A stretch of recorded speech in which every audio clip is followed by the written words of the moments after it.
मुख्यमंत्री माझी लाडकी बहीण योजनेमध्ये नवीन नियम लागू करण्यात आलेला आहे। या नियमाचा जे लाभार्थी पालन करतील असेच लाभार्थी लाडकी बहीण योजनेचा लाभ घेऊ शकतील, अन्यथा त्यांना पूर्णपणे हप्ता बंद होईल। ज्यांना ज्यांना नवीन नियम माहित आहे अशा लाभार्थ्यांनी हा व्हिडिओ पाहू नका। ज्यांना नवीन नियम माहिती नाही अशा सर्व लाभार्थ्यांनी हा व्हिडिओ नक्की आवर्जून शेवटपर्यंत पहा। सर्व डाऊट ए टू झेड तुमचे क्लिअर होणार आहेत। हा एक महत्त्वपूर्ण व्हिडिओ आहे। लाडकी बहीण योजनेसाठी आता ई-केवायसी बंधनकारक ठेवण्यात आली आहे, हे तर सर्व लाभार्थ्यांना माहिती असेल। आता लाडकी बहीण योजनेमध्ये जर तुम्ही ई-केवायसी केली नसेल तर ती ई-केवायसी कशा पद्धतीने करायची, अवघ्या सोप्या पद्धतीने 2 मिनिटाच्या आत घरी बसल्या आपल्या मोबाईलच्या माध्यमातून या संदर्भात पूर्ण माहितीचे व्हिडिओ आपल्या चॅनलवरती टाकण्यात आलेले आहेत। या व्हिडिओच्या शेवटी ते दोन्ही व्हिडिओ मी लावेन, त्यावरती टच करून पूर्ण माहिती व्यवस्थित तुम्ही पाहू शकता। आता नियम असा लागू करण्यात आलेला आहे, 18 सप्टेंबर 2025 रोजी एक राज्य सरकारच्या माध्यमातून एक GR घेण्यात आला, महिला व बाल विकास विभागाच्या माध्यमातून। आणि त्या GR मध्ये असं नमूद करण्यात आलं, जर लाडकी बहीण योजनेमध्ये प्रति वर्षाला तुम्हाला जर लाभ घ्यायचा असेल तर आता प्रति वर्षासाठी तुम्हाला ई-केवायसी करावी लागणार आहे। आणि ई-केवायसी करण्याची मुदत सध्या 2 महिन्याची ठेवण्यात आली आहे। यामधला 1 महिना जवळपास संपत आलेला आहे। तुमच्याकडे आता 1 महिना आणि वरती काही दिवस बाकी राहिलेले आहेत। आता ज्यांनी हा व्हिडिओ लेट पाहतील त्यांना सुद्धा समजून यायला पाहिजे, 18 सप्टेंबर ते 18 नोव्हेंबर पर्यंत सध्या 2 महिन्याचा कालावधी देण्यात आलेला आहे। आता या 2 महिन्यामध्ये आपली ई-केवायसी करणे बंधनकारक आहे। आता ई-केवायसी कशा पद्धतीने करायची या संदर्भात सुद्धा माहिती आपण आता दिलेली आहे। आता एक नियम ध्यानात ठेवा, ई-केवायसी फक्त तुमच्या एका लाभार्थ्याची होत नाही, कुटुंबातील वडील किंवा पती या दोन्हीपैकी एकाची केवायसी होत आहे आणि स्वतः जो लाभार्थी आहे त्याची केवायसी होत आहे। आता ही केवायसी नेमकी का सुरू करण्यात आली हे सुद्धा माहिती असणं गरजेचं आहे। भरपूर अशा महिला विनाकारण या योजनेमध्ये लाभ घेत आहेत, अपात्र असून सुद्धा ते महिला पात्र आहेत। यामध्ये निराधार अनुदान योजनेअंतर्गत लाभ घेत आहेत, अशा काही महिला लाडकी बहीण योजनेअंतर्गत लाभ घेत आहेत। काही महिला नोकरीला आहेत तरी सुद्धा या योजनेअंतर्गत लाभ घेत आहेत।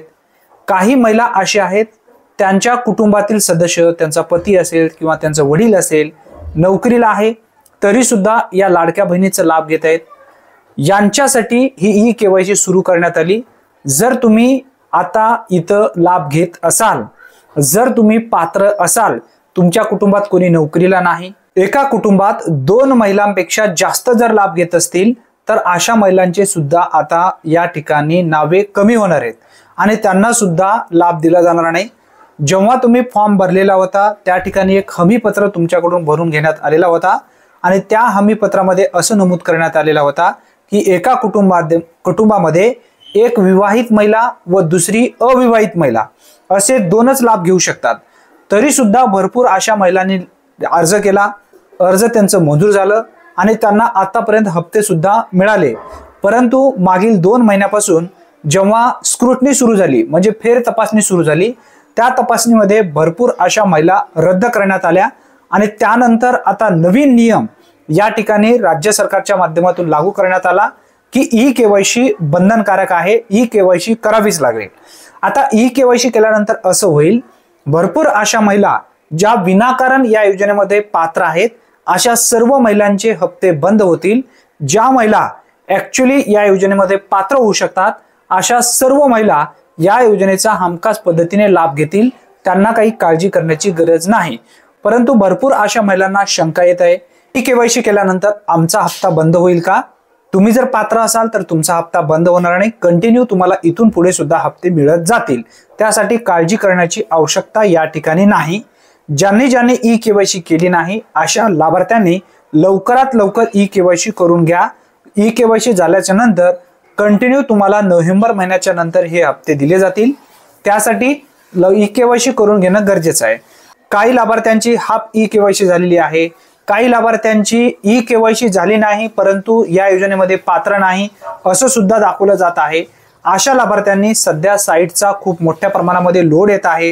हाय ट्रॅफिक सुद्धा या साईटवरती सध्या चालू आहे। त्यासाठी लाभार्थ्यांची ई-केवायसी करत असताना भरपूर अशा अडचणी येत आहेत। परंतु ई-केवायसी आपण कोणत्या पिरियडमध्ये केली पाहिजे, कोणत्या वेळेमध्ये केली पाहिजे, कधी केली पाहिजे या संदर्भात सुद्धा पूर्ण माहिती त्या व्हिडिओमध्ये मी टाकलेली आहे। ज्यांनी ई-केवायसी केली नाही त्यांनी नक्की लवकरात लवकर ई-केवायसी करून घ्या आणि ज्यांनी ई-केवायसी केलेली असतील तर त्यांनी स्टेटस पाहून घ्या की आपली ई-केवायसी 100% व्हेरीफाईड झाली का। जर व्हेरीफाय झाली असेल तर काळजी करायची नाही, तुमची ई-केवायसी पूर्ण झालेली आहे। अशा पद्धतीने हे नवीन नियम राज्य सरकारच्या माध्यमातून महिला व बाल विकास विभागाकडून लागू करण्यात आलेला आहे। जर तुम्हाला माहिती असेल तर या ठिकाणी ठीक आहे, परंतु ज्या महिलांपर्यंत आतापर्यंत ही माहिती पोहोचली नाही त्या सर्व महिलांपर्यंत नक्की हा व्हिडिओ शेअर करा, कारण जेणेकरून त्या महिला या योजनेपासून विनाकारण अपात्र होणार नाहीत आणि तेवढीच मदत सुद्धा तुमच्याकडून त्यांना होईल। अशाच नवनवीन माहितीसाठी आताच आपल्या चॅनलला सबस्क्राइब करून ठेवा, म्हणजे सर्वप्रथम तुम्हाला प्रत्येक योजनेबद्दल अचूक अपडेट मिळत जाईल। धन्यवाद। पुन्हा भेटूया नवीन व्हिडिओमध्ये नवीन माहितीसह। तोपर्यंत जय हिंद, जय महाराष्ट्र।